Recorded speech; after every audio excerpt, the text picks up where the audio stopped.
Hello everybody, Rob here from Average Hobby, and now we have, boom, the third part of the video. We have the Tyranids all put together. A couple of things I wanted to point out. Number one, push fitting made things so much easier. The barb gaunts, I think this is what these are. Super intuitive to put together. Same with the other gaunts over here.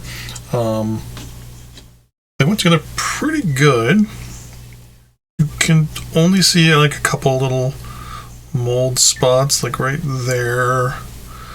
I kind of try to match it on the other side a little bit. Overall, pretty good.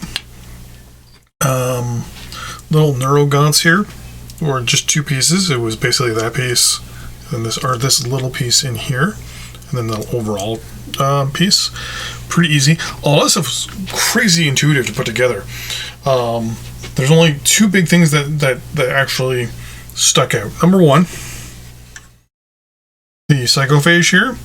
It's only 3, 6, 7, 8. It's only 9 pieces. It's the tongue. Each of the legs is separate. So they get the 6 pieces for the legs, and then the 2 parts of the body, and that's it. It was actually pretty super easy to put together. It was actually pretty good. The only issues I had, the Von Ryan's Leapers, aka the lictors, or the cheap lictors, or the small lictors, pain in the butt to put these guys together. Just because of how small things are, and I mean, I got big meaty hands, being I'm a big guy. There was that. Screamer Killer, amazingly easy to put together. The Neuro Tyrant, on the other hand, very, very... I had an issue with the halo carapace area. It didn't quite feel like it went on properly. I had to tweak it and fiddle and fart around with it a little bit. This thing's a lot smaller also than I thought it was going to be. Here is one of the Leapers in size. It's not that much taller. I'll put it beside a gaunt. You can actually see the size difference here. It's pretty crazy, actually, as to how small this is. I actually thought this was going to be a lot bigger, just because it seems like a more important unit.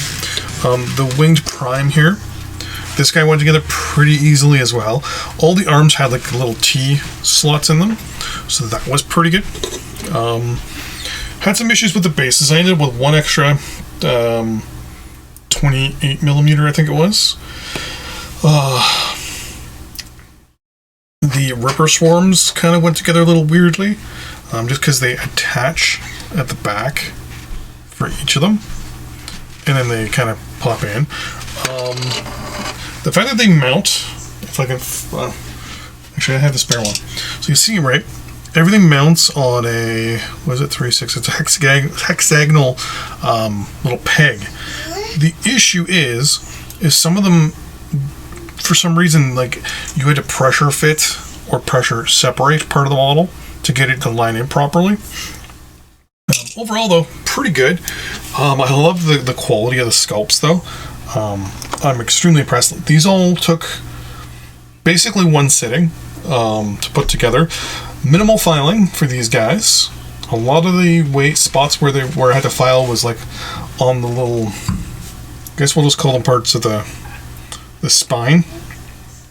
And a couple little spots here and there on the guns. Overall, minimal filing. But yeah. Very good, very easy to put together. Very, like I said, I'm actually impressed as to how intuitive these were. Like, you could just see and be like, okay, well, that goes with that, boom. That goes with that, boom. Hey, the model's together. Holy crap, that was fast. Especially the spine gaunts here, or barb gaunts, sorry. I caught myself after doing the first one. I did the next 3 without even looking at the instructions. Yeah, it was that easy. Yeah, even a couple of the actual regular gaunts, I caught myself after maybe the 5th or 6th one, just looking quickly at the number just to make sure I got the right pieces. I I cut out all 1, 2, 3, 4. I think each one was into 5 pieces. Base, usually one side of the body, another side of the body. You put those together, then the arms, and you're done. Yeah, they were super easy to put together. The Neurogaunts were only 1 or 2 pieces, so you just put the 2 together, and that was it. The person in charge of the brood or group or whatever was 4 pieces. That was no big deal. I think the thing that actually had the most pieces were the leapers, and like I said, they're more of a, because a lot of things of them are a little spinally out, like the mouths and stuff, so like half the mouth was a part. Like this guy, you can actually see the mouth kind of looks off a little bit. I don't know if that's going to come through, just because it's just the way it looks. Like once it's primed and the paint gets in the crevices, it'll kind of, you know, fill in the little gaps here and there. Yeah, overall, really good. So what'll happen is in the next part of the series, we'll have painted Space Marines, we'll have painted Tyranids, and there we go. See you in the next one. Bye-bye.